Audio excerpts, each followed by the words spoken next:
Hola, muy buenas a todas y todos. Esto es Desde los confines del confinamiento, el podcast del Departamento de Filosofía del Picasso. Estamos ya en el cuarto y último programa de esta primera temporada. Veremos si hay más. Si hay más, esperemos al menos que no sean desde tanto confinamiento. Y bueno, para este programa de cierre tenemos representantes de las clases de valores éticos de cuarto de la ESO y de historia de la filosofía de segundo de bachillerato, a los que aprovecho a saludar. Hola Sergio, Julia, Lucía, Laura, ¿qué tal? Hola. Hola. Gracias por estar aquí un día más. Nada, en este último programa, como siempre recuerdo, los temas que hemos estado tratando son los que pertenecen al temario de valores éticos de tercero y cuarto de la ESO. En este último programa nos vamos a acercar a la cuestión de la globalización y su relación con los derechos humanos. Vamos a hablar un poco de consecuencias que tiene la globalización, pues tanto en el sentido económico como humanitario y demás, y bueno, pues vamos a ver qué sale por aquí, ¿no? Creo que vamos a empezar con Julia, que nos había preparado algunos casos, algunas noticias, ¿no, Julia? Sobre la globalización sí, algunos casos donde se ve manifestada esa globalización. Y así ir entendiendo un poco más de qué hablamos. Pues cuando quieras. Vale, pues la primera que encontré pone que el país asiático de Bangladesh ha registrado un crecimiento constante de más del 6% gracias a la mano de obra barata que trabaja en la industria textil, lo que ha permitido que el país sea el segundo mayor exportador textil del mundo. Este sector emplea a millones de mujeres jóvenes, dándoles poder económico, lo que anima a las comunidades rurales a invertir en educación. Vale, y ahora hago una pregunta. ¿Qué opináis de que las mujeres tengan que trabajar para poder darle el poder económico?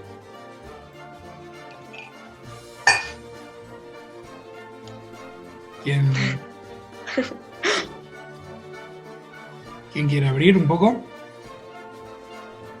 el debate? Es que, o sea, ¿a qué te refieres con poder económico? Lo digo yo. Pues por ejemplo, que tienen que estar trabajando como de la mano barata para que tengan que poder darle ese poder. O sea, si no trabajan ahí y no rinden mucho, no le pueden dar el dinero. Es como un derecho que tienen que tener, no solo porque tengan que trabajar mucho, sino porque lo tiene que tener todo el mundo de poder cobrar. Claro, que ¿por qué se tienen que ver trabajando en esas condiciones solo para tener un mínimo, ¿no?, de dinero? Claro. A ver, obviamente me parece fatal, pero es que en realidad, o sea, es como un daño colateral más del capitalismo, y el capitalismo obviamente no es un sistema que digamos feminista ni mucho menos. Es un sistema que se centra en obtener mano de obra barata cuando se pueda debido a la demanda y demás, y ya está. Pero el caso es que se tengan en cuenta por lo menos que las mujeres trabajen ahí, no sé qué, para que por lo menos puedan tirar adelante. Quizás es un paso, ¿no? Pero que estén en esas condiciones me parece penoso, la verdad. Es todas las condiciones en las que trabajan y el salario que se les paga. Porque cualquier trabajo puede ser bueno, pero eso sí, las condiciones laborales son buenas y se tienen precisamente en cuenta los derechos del trabajador. Pero claramente ahí no se están teniendo en cuenta porque ahí no creo que haya ningún tipo de salario mínimo ni nada. Y las condiciones, claro, pues a pesar de que Bangladesh sea el principal exportador, no tiene nada que ver con que sus fábricas y demás estén en buenas condiciones tampoco, o sea. Claro, y mucha ropa, pues de grandes empresas textiles se fabrican ahí precisamente por eso, porque pues hay una mano de obra barata, luego no tienen mucho gasto, al final yo creo que se te quedará en el gasto de exportación, porque transformándola a la moneda y todo, que te quedará en nada. Y luego, pues aparte de que está en India súper poblado, pues aprovechan de toda esa gente, además que están viviendo en condiciones pues muy malas, porque los ríos de allí, o sea, son de los más contaminados que hay en el mundo. Y yo creo que eso se aprovechan un poco pues de la necesidad que tienen y de los pocos derechos que hay en ese sentido en esos países y las pocas leyes que hay, y se aprovechan de eso para conseguir mano de obra barata. Claro, en este caso, por encuadrar un poco, o sea, me parece impecable lo que comentáis. Por encuadrar simplemente un poquito el fenómeno. Claro, cuando hablamos de globalización hablamos de este fenómeno que se ha dado sobre todo en las últimas... Bueno, es un fenómeno de los últimos 50 años, las últimas 5 o 6 décadas, más o menos, que tiene que ver con la interconexión económica de las diferentes zonas del mundo, sobre todo, ¿no? Las economías pasan de ser economías particulares o nacionales, ¿no?, dominadas por cada gobierno de cada país, a ser algo transnacional, ser algo pues justamente global. Y eso tiene, por supuesto, innumerables consecuencias en positivo, ¿no? Porque, pues eso, se favorece el comercio y que hay intercambios entre diferentes partes del mundo. También intercambio de tipo cultural, todo hay que decirlo. Pero luego encontramos estos casos, ¿no?, de empresas que no se ha dicho, pero bueno, normalmente pues, estamos hablando de empresas occidentales que ven más rentable asentarse en países pues del sudeste asiático, en algunas zonas de África, quizá también, pues un poco por eso. Yo siempre que se hablan estos temas, a veces comento eso, ¿no?, que miremos la etiqueta de la ropa que llevamos puesta y veremos, pues eso, que pues, Bangladesh, India, Vietnam, Camboya, China, Myanmar, son los países de los que mayoritariamente viene nuestra ropa. Y un poco por todo esto que decir, claro. ¿Alguien quiere comentar alguna cosita más? Ya lo han dicho todo, perfecto. Punto en boca. Vale, tú supervísanos cuando veas que algo... Yo levanto el dedo o lo agacho.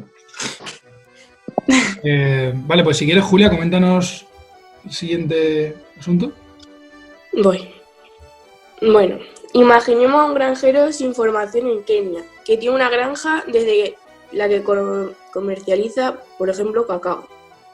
Produce cacao que vende a un vendedor local en Nairobi, la capital. Espérate, que se me ha ido. El vendedor local tiene una pequeña empresa de venta de cacao. Además, el propio vendedor tiene una formación escasa, digamos primaria. Parecería que los ciudadanos de los países más pobres del planeta solo pueden acceder a la creación de un tipo determinado de empresa. Las empresas que requieren formación para ser desarrolladas tienen menos adeptos en los países subdesarrollados. Y ahora, una pregunta. ¿Por qué creéis que algunas empresas ven adecuado operar en algunos países y otras no? ¿Ven adecuado? Ven adecuado operar en algunos países y otras no, como poner allí trabajar allí.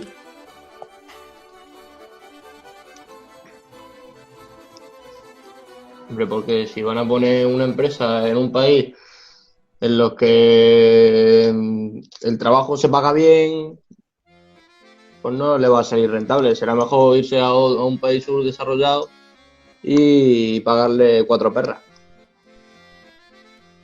digo yo. Pero en este caso, por ejemplo, el hombre tiene una formación primaria, o sea, por ejemplo, se podría ir la empresa de Colacao y ahí podría, o sea, el hombre este ya vendería muy poco.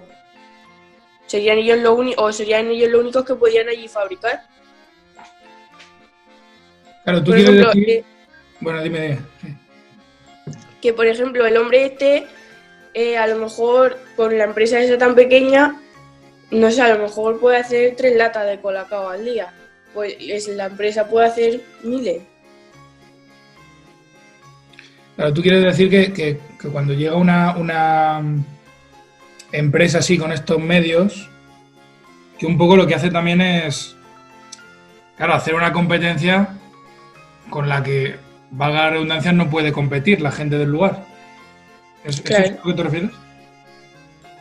Claro. Entonces, ¿por qué algunas se van a esos...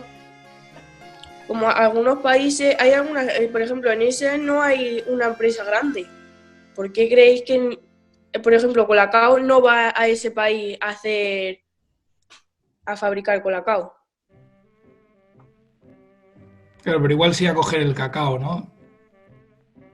Porque Claro. el cacao está en determinadas zonas del mundo, hay que ir a buscarlo donde está, claro. Es un tema interesante. ¿Por ahí tenéis algo? A ver, igual, o sea, sé que hay un montón de empresas que lo hacen, pero igual concretamente Colacao no hace eso, quizás porque no supone una propuesta económica, ¿sabes? Simplemente pues eso, y quizás eso lo suponga ir a cogerla allí, pero quizás montar la empresa allí o lo que sea, igual no les beneficia tanto como a otras empresas se buscan que les beneficie. Quizás es por eso, pero las empresas que sí lo hacen, claramente lo hacen por eso, porque les viene mejor, porque allí las cosas funcionan de otra manera, porque como ha dicho Laura, hay muchísima gente que está en condiciones pésimas y por eso les viene bien entrar a trabajar en cualquier cosa que les ofrezcan a pesar de las condiciones. Pero eso, en el caso de Colacao, ya digo, no sé si lo hacen o no lo hacen como tal en ese país, pero eso, si no lo hacen, no es tanto por una cuestión moral, quizás, sino más porque no les viene bien, simplemente. Paréntesis. Claro, es que al final... Pequeño paréntesis. Se ha empezado a hablar aquí de Colacao porque la noticia habla de una empresa, un productor de cacao, pero no queremos que nos mande un sicario Colacao. O sea, una empresa de cacao anónima. Dime, Laura, dime. Eso, que claro, que al final son empresas que obviamente van a buscar un beneficio, no van a fabricar porque sí. O sea, aunque les venga bien en un sentido de una imagen, que van a dar una imagen de como que tienen sentido ético, pero luego si no les van a estar aportando beneficio, es que es tirar piedra a tu propio tejado. O sea, es una empresa que se tiene que al final mantener si quiere sacar beneficio, que en principio para lo que se hace una empresa. Claro, o sea, ha tocado ahí de refilón, Lucía, uno de los puntos clave, yo creo, de todos estos asuntos, y es el aspecto ético, ¿no? Si las empresas...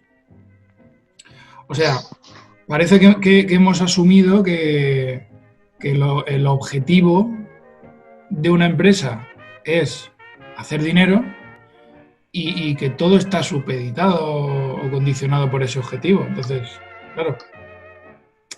Claro, pero porque vemos en la empresa a los seres humanos como factores también. Es como, para conseguir dinero, esto es todo lo que viene de camino, ¿sabes? Y por ahí puede entrar eso, pues, la explotación, las malas condiciones laborales, porque lo único que se tiene en cuenta son los números, en verdad. Al menos en algunas empresas. Claro, ahí voy. La pregunta sería, ¿es la única manera posible de llevar un negocio, de llevar una empresa, supeditarlo todo al rendimiento económico? Porque, sobre todo cuando hablamos de empresas ya muy grandes, el dilema no es muchas veces ganar dinero o no. es ganar más dinero, ganar menos, pero quiero decir que en muchos casos también estamos hablando de situaciones donde unas buenas condiciones para la gente que trabaja en esas empresas, lo único que supondrían es que, pues igual de ganar X millones, ganase tantos millones, pero un poquito menos. Que, ¿no? O sea, cuando estamos hablando de empresas que facturan cientos, miles de millones, pues no estamos hablando de que se vayan a arruinar. No estamos hablando de, pues si hablásemos de un pequeño negocio que igual sí que va con lo justo. Pero bueno, sí, es ya un tema que se abre por otro lado, ¿no? Es posible que las empresas, dentro del sistema tal y como está montado, introduzcan criterios éticos también. Eso sería para... A ver, y otra pregunta también sería ¿hasta qué punto dicen hacerlo y dicen conseguir esos valores y en realidad no? Y simplemente una estrategia de publicidad porque, bueno, no sé si decir la marca, pero bueno. A ella de una manera creativa, a ver si nos enteramos. Que todos nos enteremos, pero sin decirlo. Las dos primeras letras y las del final. A ver, pues esa marca que tiene como imagen una fruta, pues, vale. O sea, hay un documental que se llama La obsolescencia programada o algo así, una marca X, eso, que vende como que tiene responsabilidad social, medioambiental y demás, pero sin embargo como que peca en muchísimos aspectos. Peca, por ejemplo, en la fabricación de los componentes de sus móviles y todo, que les cuesta un mínimo increíble y los vende por un precio prácticamente de oro. Y luego, que precisamente en este documental, pues sale que casi todos los productos que ya no va a utilizar o que están rotos, lo que sea, acaban en las playas de, pues eso, de países pues, africanos, y eso precisamente es como... Te da que pensar porque gracias a esa basura que se acumula ahí en las playas, era como que muchísimas personas podían vivir cogiendo el cobre o incluso arreglando productos que encontraban en las playas. Y es curioso, ¿sabes? Porque muchísimas empresas pueden vender esa imagen simplemente para que precisamente la gente concienciada ya en los países desarrollados siga comprando y siga creyendo que hace algo también responsable, cuando puede no ser así. Sí, eso ya como el doble giro de la ironía, ¿no? Cuando hay gente, cuando el hecho de que alguien esté concienciado de determinadas cosas relacionadas con el consumo y demás, se utiliza para hacerle consumir en una dirección determinada. Claro. ¿No? Es como, elige esta marca y no esta porque esta es sostenible, esta es no sé qué y bueno, claro, casos como el que dices, pues igual no se deja de... O sea, se está alimentando un poco lo mismo. No sé, es complejo. Requiere en cualquier caso mucha información. O sea, hacer un ejercicio de informarnos muy bien pues como mínimo de qué estamos consumiendo y a quién, ¿no? Porque en última instancia lo que justifica todo eso para una marca es que luego le compren sus productos. Entonces, bueno, es verdad que frente a esas prácticas un consumidor random, como podemos ser cualquiera aquí, pues estamos un poco limitados, muy limitados. Pero bueno, quizás lo único que podemos hacer, y no es poco, es pues en el caso que descubramos, que sepamos a ciencia cierta que hay ciertas marcas, ciertas empresas que no tienen un funcionamiento que nos parece adecuado, bueno, pues el consumidor siempre tiene en su mano no consumir. Y decir, bueno, pues no voy a contribuir dándole dinero a esto, no sé. Pero bueno, todo esto daría para mucho más, pero vamos a ir avanzando quizá hacia el siguiente bloque. Julia ha contribuido con esa empresa, ¿eh? Mira el nombre de Julia. Sí. Pero el nombre ese no sale. No sale nada. Esto es solo... Pero nosotros lo sabemos. Culpable El tema es... vamos con el siguiente bloque, que pues algo de lo que podemos hablar también en relación con la globalización es el tema de los conflictos internacionales, que no es algo quizá propio de la globalización, pero podemos hablar de una serie de conflictos pues de puño más reciente, y creo que Laura nos va a contar alguna cosa. Sí, yo tenía, a ver, en relación con las instituciones de derechos humanos, tipo la ONU, y eso que al final salieron de la guerra, surgieron de ahí, pues sí que hay algunos conflictos, ha hecho muchas cosas buenas, hay que decirlo, porque por ejemplo con la homosexualidad, la homofobia en Rusia han ayudado mucho y pues con otras cosas que no he buscado, pero han hecho cosas buenas. Pero sí es verdad que hay algunos conflictos de tipo más de regiones, tipo los que hay en China con el Tíbet y los que hay, y yo creo que son más visibles, en Israel con Palestina. Y sí que es verdad que hay unos, pues eso, son problemas más peliagudos que se han extendido durante mucho tiempo. Y sí es verdad pues que es muy difícil meter baza. Además porque, por ejemplo, en el conflicto de China y Tíbet, pues China al ser una potencia mundial, igual si te metes tú ahí mucho ya, pues va a perjudicar a todo el mundo. O sea, no te conviene cabrear a un país que tiene tantísimo poder mundial. Y el conflicto este de China y Tíbet surgió porque en 1950 por ahí estaba el gobierno comunista de Mao y lo que sigue, no me sé el nombre al completo. Mao Zedong. Ese. Y pues el Tíbet era por así decirlo, una región independiente que se había quedado estancada en un sistema casi feudal, o sea, casi medieval. Tenían reyes, tenían dinastías y el gobierno de China entró con la intención de liberarlo. Así que en 1950 el ejército chino invadió Tíbet.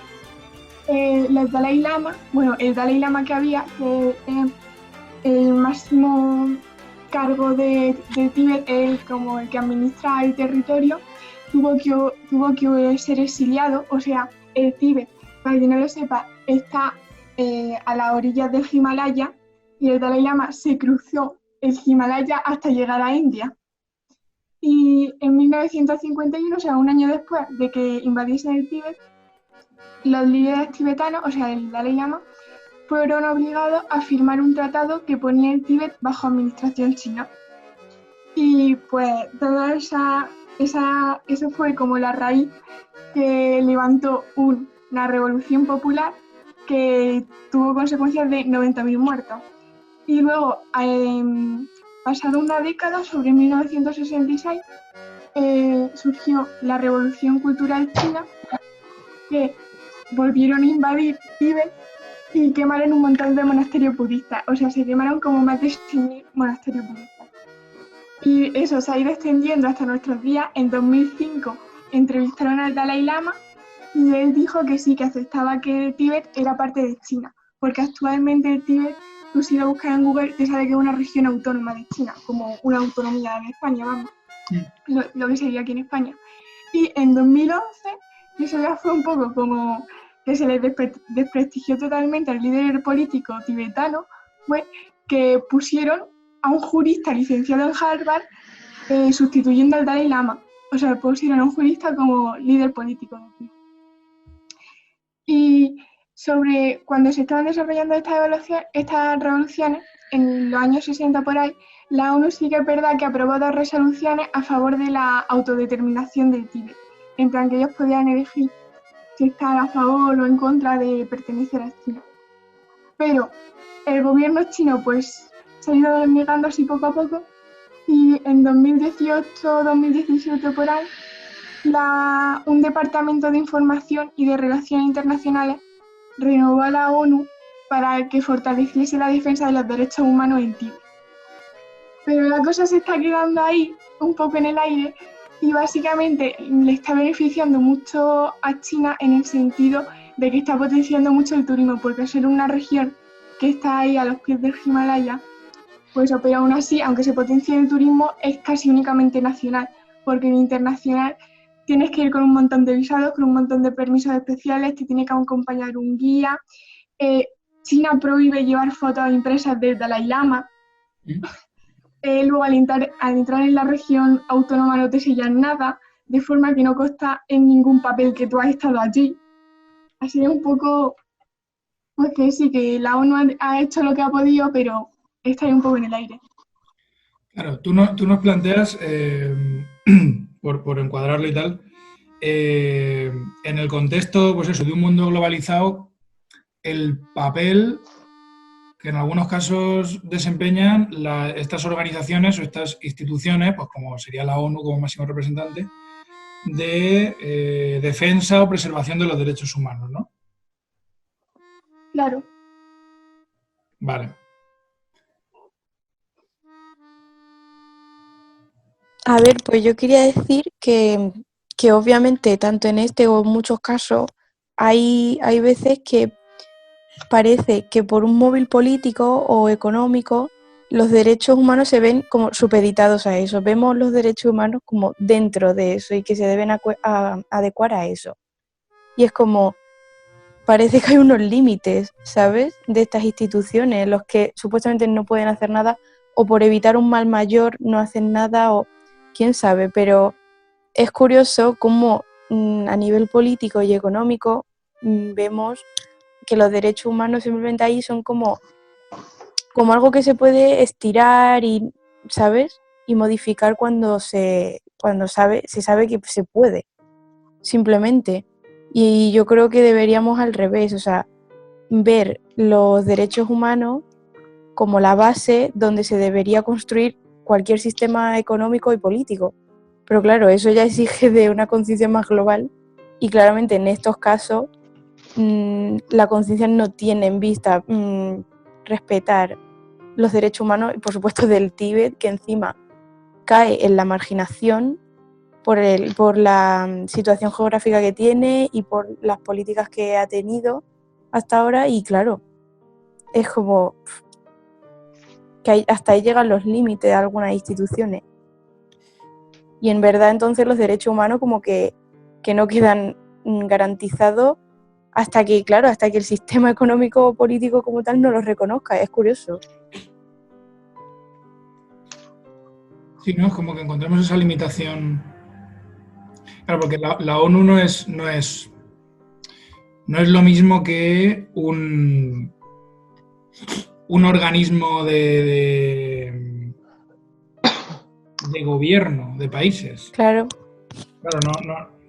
Hace recomendaciones, pero no puede directamente tomar decisiones en ese aspecto, ¿no? Claro, y así como que es que se deja más claro que precisamente tienen que existir instituciones como esa porque ningún sistema económico y político hasta ahora ha podido garantizar como tal los derechos humanos. Porque están supeditados a todo lo demás. Y está en otras prioridades que no debería estar. Y es eso, que se construyen a partir del sistema económico en el que estamos y debería ser al revés.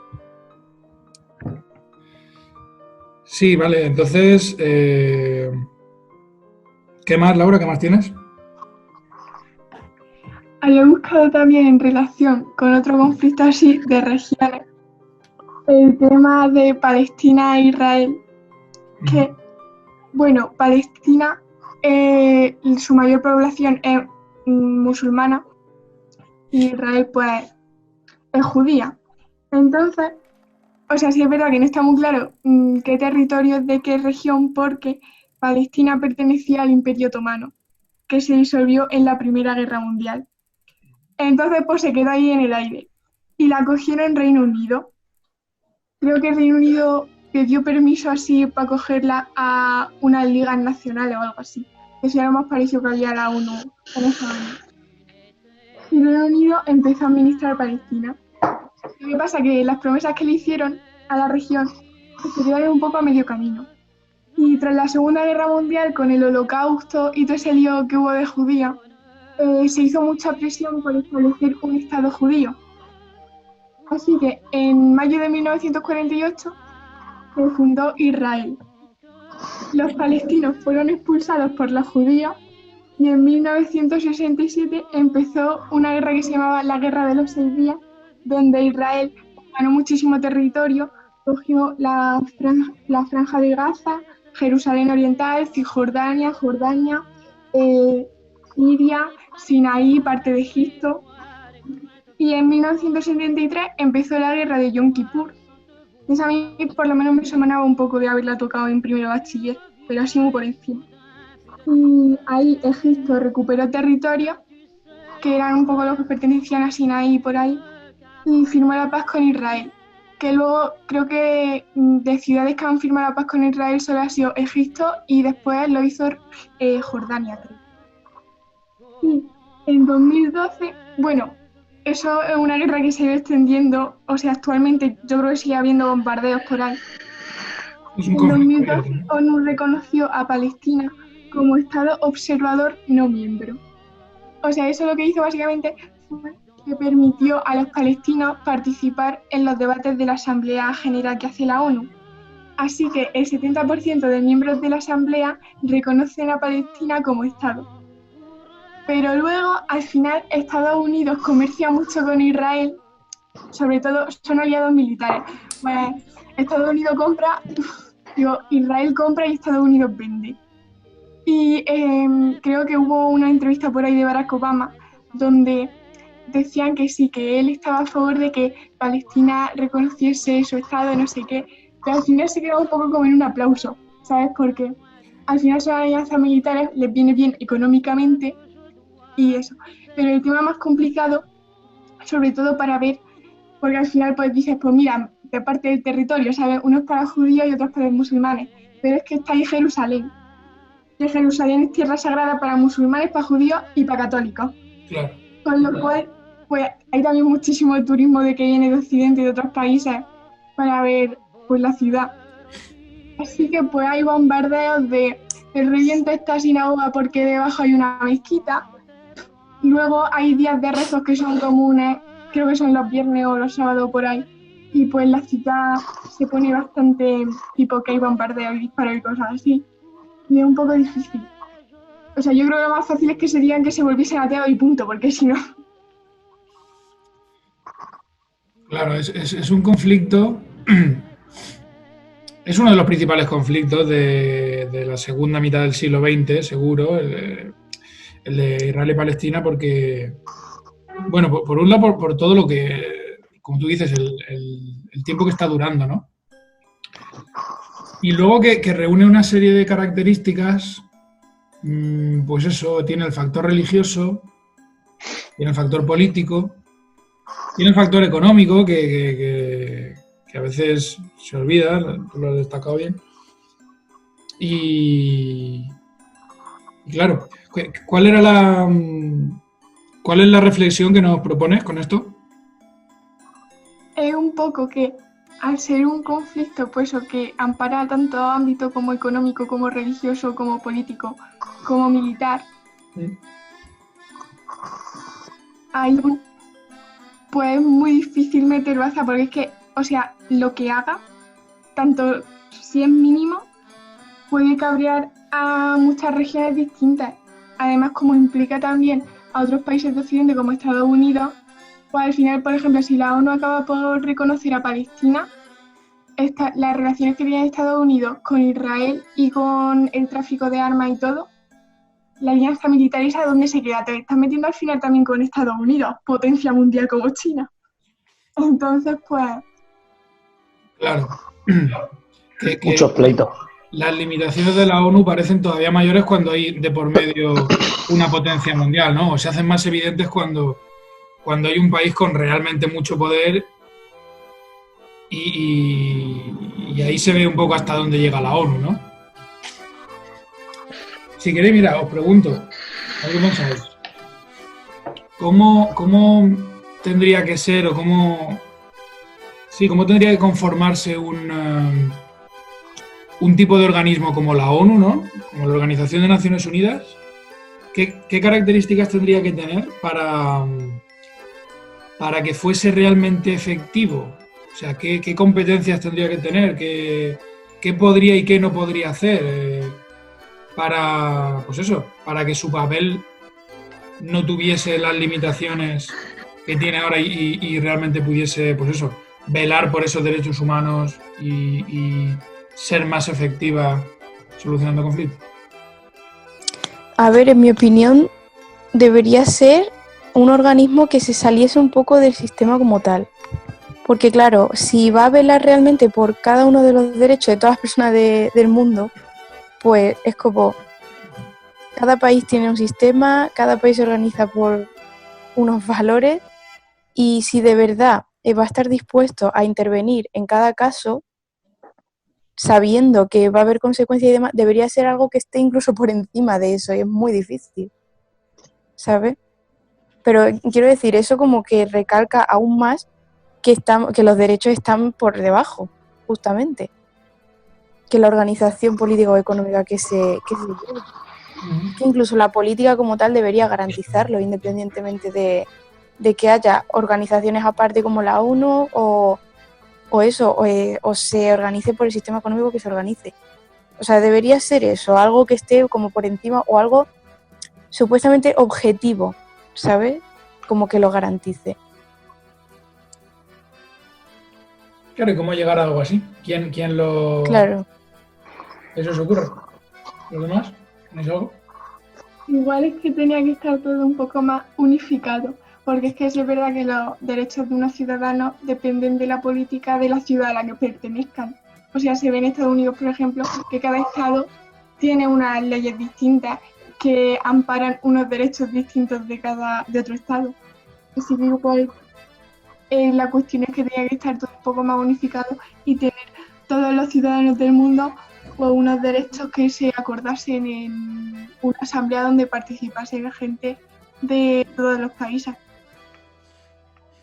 Claro, y que incluso eso también esté incluso por encima de sus valores religiosos, incluso, o sea, que se tengan en cuenta los derechos humanos antes que la economía, antes que la religión, o sea, que eso por el simple hecho de ser persona, o sea, es que es fundamental y ahora nos parece obvio, pero claro, es como cuando entra algún móvil político o económico es como que eso lo vemos por debajo y en verdad es eso, que se debería ver como algo fundamental, independientemente de las creencias que tú tengas, de el país en el que vivas y eso, y que absolutamente todos los países, a pesar de la diversidad cultural que tengan y demás, puedan hablar de eso y puedan acordar todo eso en una asamblea, como dice Laura, o donde sea, pues sería lo ideal, digo yo. Pero claro, hay muchos intereses por fuera. Bueno, estamos llegando al final. ¿Queréis cerrar con algo? Fuentes, Julia, ¿queréis comentar algo de esto? Yo cerraría con un aplauso. ¿O nos vamos Cálido. despidiendo? Yo quería simplemente comentar que antes de ese cálido aplauso. No, que aquí vienen, efectivamente, por lo que decíais, un poco de la paz perpetua vibes, ¿no? Sí. Ahora parece que estamos, ¿no?, intentando solucionar el mundo ya bien metidos en el siglo XXI y ya a finales del siglo XVIII estaba aquí el buen Kant comentando cosas parecidas, ¿no? Que al final, pues eso, en su caso, que la paz perpetua al final de la guerra llegaría o tendría que llegar con una especie de alianza de gobierno que aglutinase los diferentes gobiernos particulares. Pero bueno, en ello estamos. Veremos a ver por dónde van los tiros. Vaya, igual no es la mejor metáfora.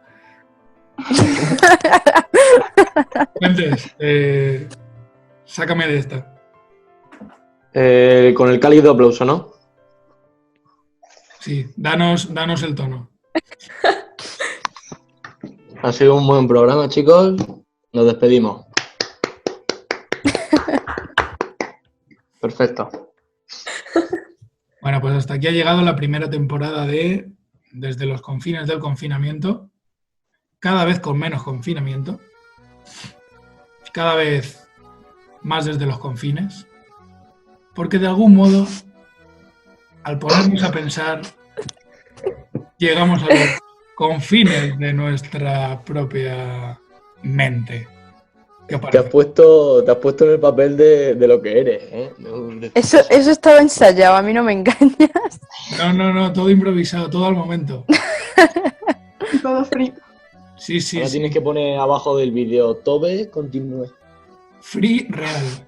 Bueno, gente, muchas gracias por estar aquí. Espero que coincidamos en el futuro, en unas Los bares. circunstancias u otras. En los bares. Bueno, en alguno no veremos, pero me refería a en las ondas de YouTube. Ya. Bueno, pasadlo bien. Bueno. Un saludo a todo el mundo. Adiós. Hasta luego. Adiós.